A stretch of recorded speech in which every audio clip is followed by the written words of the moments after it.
আসসালামু আলাইকুম বন্ধুরা, আশা করি সকলেই ভালো আছেন।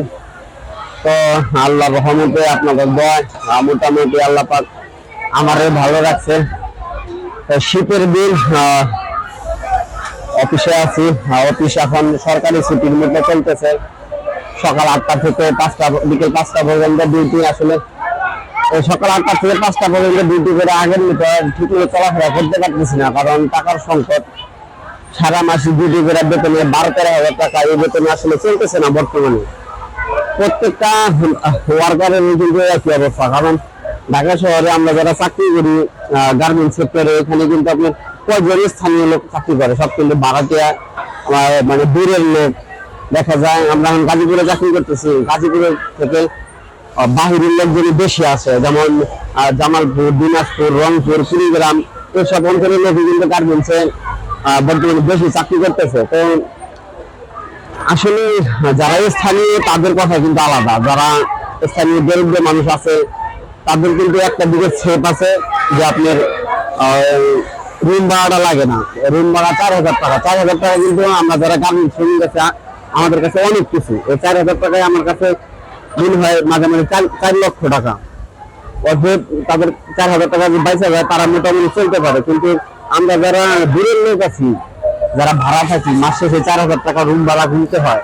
12,000 টাকা বেতন পাওয়া, যদি 4,000 টাকা আসলে রুম ভাড়ায় দিয়ে দেই, থাকে 8,000 টাকা। আসলে এই 8,000 টাকা দিয়ে নিজের বউ পোলাপান চালানো অনেক অনেক কষ্টকর।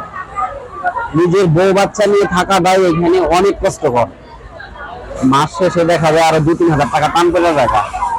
আর সেই অবস্থায় আমরা যারা আসলে ফ্যামিলির বড় সন্তান আছি, যারা আসলে ফ্যামিলির দায়িত্বটা এখন মোটামুটি আমার উপরেই পড়ে, কারণ এখন বয়স কম চলতেছে না, 29-30 বছর বয়স চলতেছে। আসলে এই বয়সে কিন্তু সংসারের পুরোপুরি দায়িত্ব থাকে সন্তানদের উপরে, না পুরোপুরি দায়িত্ব থাকে কিন্তু সন্তানদের উপরে। এখন প্রত্যেক মাসে আমার বাড়িতে 3-4 হাজার টাকা বা 5 হাজার টাকা দেওয়া প্রয়োজন।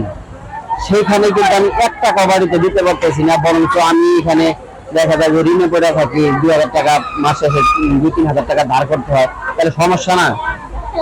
আর আপনারা তো সকলেই বলেন, যারা আসলে ঊর্ধ্বতন কর্মকর্তারা আছেন, যারা শ্রমিক ফেডারেশনের ঊর্ধ্বতন কর্মকর্তা আছেন, তারপরে যারা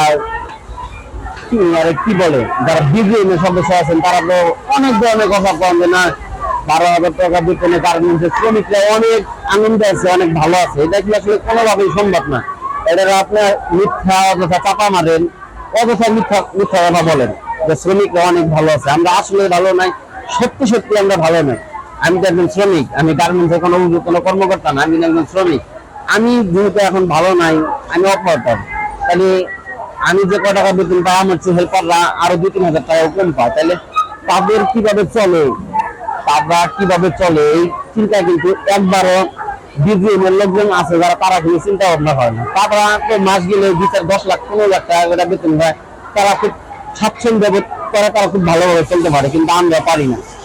আর বর্তমানে যে কথাবার্তা শুনি যে গার্মেন্টস সেক্টর নিষেধাজ্ঞা আসবে, গার্মেন্টস সেক্টর বন্ধ হয়ে যাবে, এরকম কথাবার্তা যখন শুনি আসলে তখন কিন্তু আমরা মোটামুটি আতঙ্কে থাকি। কারণ বাংলাদেশের গার্মেন্টস প্রায় 40-45 লক্ষ শ্রমিক কাজ করে। এখানে যদি হঠাৎ করে গার্মেন্টসের উপরে নিষেধাজ্ঞা আসে, আমরা 40-45 লক্ষ মানুষ কি করে খাবো, কিভাবে চলবো, একমাত্র আল্লাহ পাখি ভালো জানে।